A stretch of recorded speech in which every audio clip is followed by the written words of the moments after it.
Happy New Year and welcome to 42nd Street Pete's Grindhouse. And just want to wish everybody a happy and mainly healthy New Year, and hopefully we can get through it. Unfortunately, in 2004, we had to say a lot of goodbyes. And I would be remiss if I didn't try to catch up and mention the people that we have lost in 2004 that were all pretty much icons of the Grindhouse in one way or another. David Soul from Salem's Lot, James Earl Jones from Conan the Barbarian, Shelley Duvall from The Shining. What can you not say about Roger Corman, who was an industry on himself, who launched so many careers and made so many great films? Jonathan Hayes, the star of the original Little Shop of Horrors. Donald Sutherland, one of the original Dirty Dozen. Alain Delon, French actor who basically was the guy who really gave Charles Bronson the push and was really a big influence on him. Chris Christopherson, not only a great actor but a great singer too. Tony Todd, the Candyman. John Amos from Good Times. John Astin from Beverly Hills Cop. James Darren.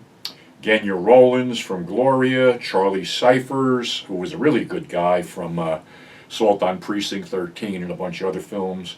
Olivia Hussey. And Sid Vicious, a.k.a. Sid Udy, and Kevin Sullivan.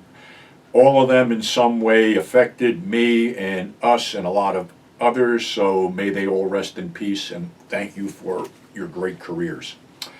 Moving forward, everybody was wondering about what I was going to do with Grindhouse Resurrection, which is now on the website on sale, all 140 pages of it.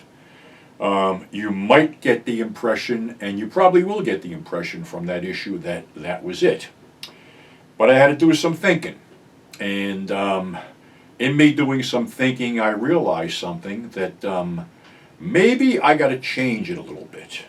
Not get rid of it, but sort of make it a little bit different, a little bit special. Because when you figure the golden era of Grindhouse, especially 42nd Street, started in the early 60s and sort of ended in the late 80s, there's like 3 decades worth of film that, we've gone through. I mean, I've covered a lot of it, but as far as the whole thing goes, what I'm going to do, this is my projected project. It's going to be Grindhouse Resurrection presents the 42nd Street Chronicles, the 60s, the 70s, and the 80s, and everything that went with them. And I have to remember, I had to try to go back, and my first steps on 42nd Street were actually probably during a class trip in '67. And I remember, whatever that class trip was, it was probably a museum or something like that. But we had an hour to go do what we wanted to do. And a bunch of us wound up on 42nd Street in front of Hubert's Museum and went down to the Hubert's Museum and shot ducks in the shooting gallery with .22 rifles. That was actually my first exposure to 42nd Street, and walking up to Hubert's, which was in the middle of the block, I noticed, stores selling knives, stores selling fake IDs, stores selling some cool clothes, and shit like that. So after the trip, it sort of stuck in my memory, and there was certain shit you couldn't buy in Jersey, like motorcycle boots. So I went over and bought myself a pair of engineer boots. And from that moment on, I was a little bit clean cut still, as I said in the book. I went to the Anco Theater once, got robbed, that was it. I started going back, in '69. And, became a regular and saw a lot of stuff. Now, of course, I didn't experience anything from 1960 up until 67, or 68 rather. So I may have heard of these films. I didn't see them there. I did see them maybe in other venues, maybe on home video and shit like that. But the thing is that 30 years of doing this and 30 years of also researching shit too, because like I said, I don't know everything, and I'm always curious. And I learned a lot. I learned basically that whole area was one den of thievery. And not only, when you got to figure how many theaters were there, maybe a dozen big theaters on 42nd Street, and that might be being generous. But in between these theaters were, X-rated bookstores, X-rated peep shows, great good electronics stores, fake ID stores, weapons stores, martial arts stores, clothing stores, sex emporiums, and those were all the mob. And when you think of the theaters, you had basically the filmmakers who got screwed by the distributors who got screwed by the exhibitors. So it's a whole never-ending fucking shell game there. And what I'm going to do is I'm going to do my best to cover it. And if any of my writers are out there listening, you're invited. I mean, there's stuff you guys can do. I mean, you know what you can do. Get a hold of me. Let's talk. Let's make this really fucking good, because this might, hey, like I said, I ain't getting any younger. This might be my swan song, but at least let's document this shit where it's in print instead of just floating around on some electronic media where it can be destroyed.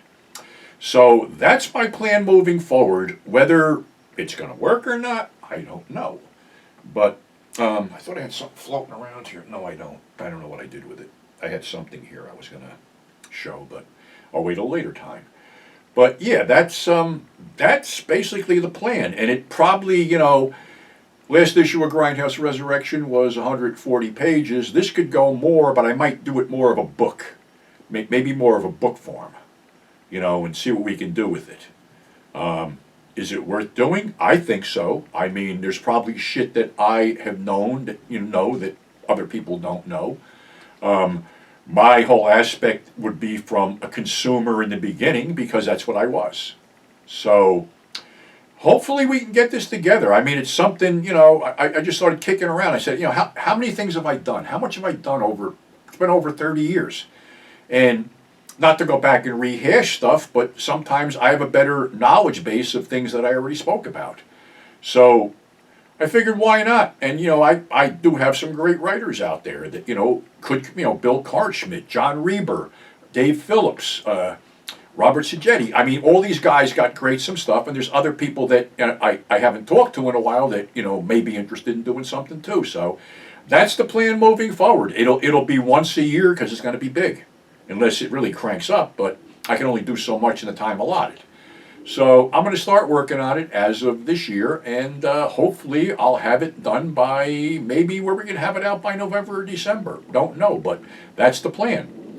So again, Happy New Year, the best to you and yours. I know a lot of people, especially a lot of my listeners, a lot of my friends had to say some sad goodbyes in 2024 and had some tragic events, and I hope that, we don't have them anymore, but life is life and things happen. So until next time, stay safe. Thanks for subscribing. Thanks for tuning in. And we will catch you on the flip side.